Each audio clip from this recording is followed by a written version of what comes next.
ये तो बिल्कुल मुझ पर ही गई है, एकदम मेरे जैसी दिख रही है। जी आप कौन? बेटा आपके पापा हैं? हाँ उनको बुलाती हूँ। पापा आपसे कोई मिलने आया है। तुम यहाँ क्यों आई हो? और यहाँ का एड्रेस किसने दिया तुम्हें? मैं तुम दोनों से मिलने आई हूँ। दूर रहो, पास मत आना। यामी, क्या इन्होंने तुमसे कुछ बात करी, कुछ बोला? नहीं। क्यों आई हो? किसने एड्रेस दिया तुम्हें यहाँ का?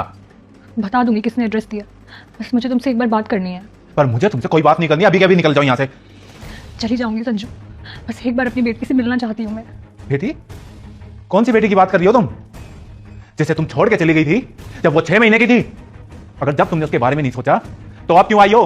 पिछले 10 साल में तुमने एक बार भी जानने की कोशिश नहीं करी कि तुम्हारी बेटी जिंदा भी है या नहीं? जिंदा ही होगी, उसे क्या होगा? क्या होगा?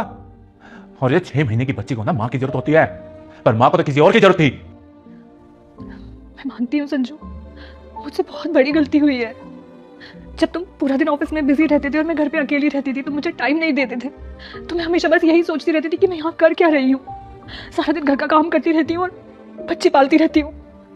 तुम अपनी तरफ से बेस्ट करते थे मेरे लिए, पर मुझे सिर्फ वो दिखाई देता था जो तुम नहीं कर पाते थे, और फिर वो मैंने किसी और में ढूंढ लिया। शुरुआत में सब कुछ बहुत अच्छा चल रहा था, पर जैसे शादी हुई सब कुछ बदल गया उसके साथ। वो सब सिर्फ मेरे मिलने से पहले के लिए था। शादी के बाद उसने मुझे ऐसे ट्रीट करना शुरू कर दिया जैसे उसे अपने लिए वाइफ नहीं, घर के लिए काम वाली चाहिए थी।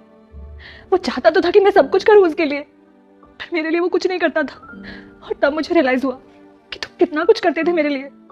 भले टाइम कम देते थे, पर छोटे छोटे सरप्राइजेस से मुझे कितना खुश करने की कोशिश की तुमने, पर मैंने वो सब देखा ही नहीं। और ये सब मुझे रियलाइज हुआ तुमसे अलग होने के बाद। 5 साल बाद जब हमारी नहीं बनी तो हमने डिवोर्स ले लिया। तब से मैं लोगों को ढूंढ रही हूँ, तुमसे मिलना चाहती थी ताकि मैं तुमसे माफी मांग सकूं। मुझे माफ कर दो प्लीज।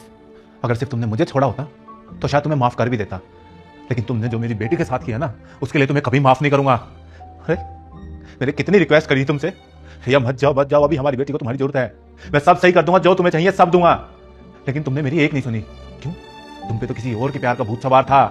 तुम्हें पता कितने दिन इससे दूध नहीं पिया, कितने दिन। बेटा मैं तुझे आशीर्वाद देता हूँ कि अगले सोमवार आने से पहले तेरी एक मन की इच्छा जरूर पूरी होगी। और अगर तू मेरा सच्चा भक्त है तो इस वीडियो को लाइक करके कमेंट में जय भोलेनाथ लिख कर जाना, तेरा दिन अच्छा जाएगा। बीमार रही थी सिर्फ तुम्हारी वजह से। और ऊपर वाला जो करता है ना, सही करता है। जो तुमने मेरे साथ किया वही तुम्हारे साथ हुआ। मुझे पता है, बस मैं थोड़ी देर अपनी बेटी से बात करना चाहती हूँ। मेरी तरह ना, ये तुम्हारी माँ है, क्या तुम्हें इनसे बात करनी है? माँ मेरी तो कोई माँ ही नहीं है, मेरे माँ और पापा आप ही हो।